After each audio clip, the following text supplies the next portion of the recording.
Salut la communauté. J'espère que vous allez bien. Aujourd'hui, on se plonge dans un dossier qui pourrait bien redéfinir l'avenir économique de l'Algérie.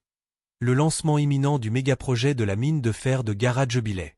Situé dans le désert du sud-ouest, ce gisement géant attire l'attention internationale, avec des partenariats stratégiques impliquant la Chine et des spéculations sur une implication russe. Des rumeurs circulent sur une possible présence de haut niveau, comme celle de Xi Jinping ou Vladimir Poutine, pour marquer ce tournant. On va explorer les avancées techniques, les enjeux géopolitiques, les impacts sur l'industrie et l'économie. Préparez-vous pour un décryptage complet, on y va. Commençons par replacer ce projet dans son contexte historique et géographique. La mine de Garadjebile, nichée dans la wilaya de Tindouf, près de la frontière avec la Mauritanie et le Mali, est connue depuis les années 1950. À l'époque coloniale, des explorations françaises avaient révélé un potentiel énorme, mais c'est après l'indépendance de l'Algérie en 1962 que les études se sont intensifiées. Les réserves estimées s'élèvent à plus de 3,5 milliards de tonnes de minerai de fer, dont environ 1,7 milliard de tonnes exploitables à haute teneur. Cela en fait l'un des plus grands gisements au monde, comparable à ceux du Brésil ou d'Australie, mais avec des défis spécifiques, une teneur en phosphore élevée qui complique le traitement, et une localisation isolée dans le Sahara, loin des ports et des centres industriels. Pendant des décennies, le projet a stagné. Dans les années 1970, un accord algéro-marocain prévoyait une exploitation conjointe, mais les tensions diplomatiques liées au Sahara occidental ont tout bloqué. Sous les présidents successifs, des tentatives ont émergé. Études géologiques approfondies dans les années 1980, partenariats timides avec des firmes étrangères dans les 1990, mais rien de concret. Les raisons ? Manque d'infrastructures, coûts prohibitifs et dépendance aux hydrocarbures qui masquaient l'urgence de diversifier l'économie. L'Algérie importait annuellement des millions de tonnes de minerai de fer, dépensant des milliards de dollars, alors que ce trésor dormait sous le sable. Tout change sous la présidence d'Abdelmadjid Tebboune, élu en 2019. Dès 2020, le gouvernement relance le dossier comme priorité nationale pour l'après-pétrole. En 2021, un mémorandum d'entente est signé avec un consortium chinois dirigé par China Metallurgical Group Corporation, CMH, incluant d'autres firmes comme Sinostel. Ce partenariat, valorisé à plusieurs milliards de dollars, couvre l'extraction, le traitement et même la construction d'infrastructures. Les Chinois apportent leur expertise en mines géantes, pensons à leurs projets en Afrique subsaharienne, pour résoudre le problème du phosphore via des technologies de déphosphorisation avancées, développées en collaboration avec des laboratoires russes dans les années 2010. Les avancées techniques sont impressionnantes. L'exploitation est divisée en phases. La première, lancée en 2023, cible le bloc ouest du gisement avec une production initiale de 2 à 3 millions de tonnes par an. Des usines de traitement sur site utilisent des procédés magnétiques et chimiques pour purifier le minerai, réduisant le phosphore de 1 à 2% à moins de 0,1%, rendant le produit compétitif sur les marchés mondiaux. Sinostel, une filiale de Shinama Metal, construit une usine de concentration qui sera opérationnelle en 2026, avec une capacité de 10 millions de tonnes annuelles à terme. Mais le vrai défi est logistique. Garadjebile est à plus de 1500 km des côtes. Pour y remédier, un réseau ferroviaire minier colossal est en construction. Près de 950 km de voies reliant la mine à Béchar, puis au réseau national vers Oran et Annaba. Des entreprises chinoises comme China Railway Construction Corporation, CRCC, mènent les travaux, avec des sections déjà achevées, comme le tronçon Tindouf-Garadjebile de 575 km et le grand pont sur l'Oued Daoura, le plus long d'Afrique avec ses 1,2 km. En août 2023, l'Algérie et la Chine ont signé un accord pour 6000 km de rails au total, intégrant ce projet. Une usine de traverse ferroviaire chinoise a ouvert en novembre 2024 à Tindouf, produisant des composants locaux. Le président Tebboune a annoncé un jalon historique. Fin janvier 2026, le premier train chargé de minerai arrivera directement à Oran, couvrant près de 2000 km. Cela marque la fin des reports et la reconquête de la souveraineté sur les ressources.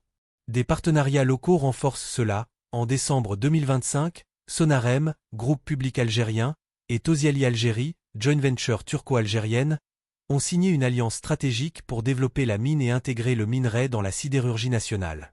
Tosyali, déjà leader avec son complexe à Oran, étend ses lignes pour absorber ce flux, visant une production d'acier de 8 millions de tonnes par an d'ici 2030. Sur le plan environnemental et social, le projet intègre des mesures modernes. Une centrale solaire de 200 MW alimentera la mine, réduisant l'empreinte carbone. Des milliers d'emplois ont été créés, priorisant les locaux, formation professionnelle, logement pour ouvriers, et développement régional avec routes et zones logistiques. La région de Tindouf, autrefois marginalisée, devient un hub économique, connecté à la route transsaharienne pour des échanges avec l'Afrique subsaharienne. Géopolitiquement, les rumeurs d'implication russe persistent.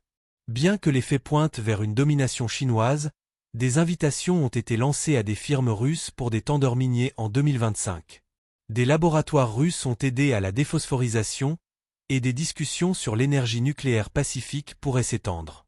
Quant aux visites de Xi Jinping ou Poutine, des vidéos YouTube spéculent sur une inauguration solennelle, mais rien n'est confirmé.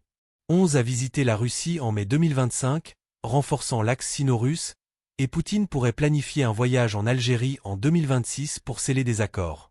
Cela positionnerait l'Algérie comme pivot multipolaire, entre BRIC et Afrique. En résumé, Gara Jubilé n'est plus un rêve.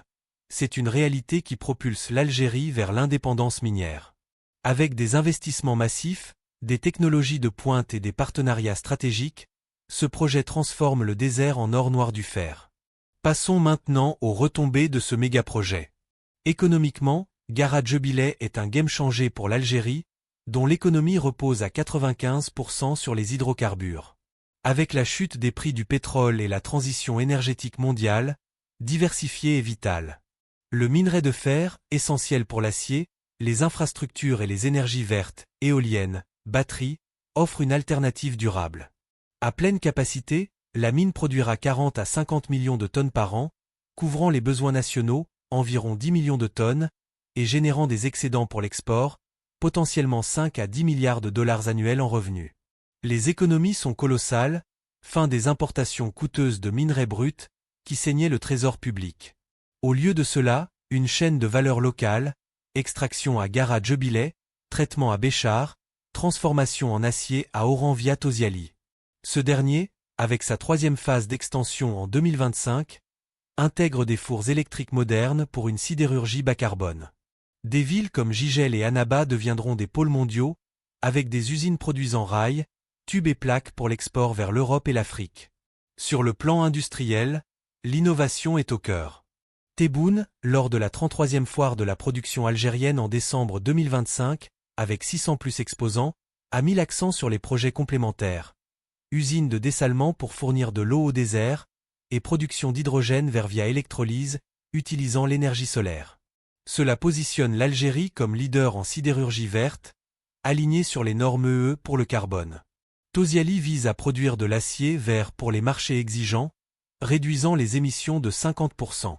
Emploi et développement régional, déjà 5000 postes créés, avec des projections à 50 000 directs, indirects d'ici 2030. Priorité aux jeunes et aux femmes, avec des centres de formation chinois-algériens. La région sud-ouest bénéficie d'infrastructures, aéroports modernisés, zones franches pour attirer investisseurs. Intégré à la ZLECAf, zone de libre-échange continentale africaine, le projet ouvre des marchés subsahariens, via la route transsaharienne reliant Alger à Lagos.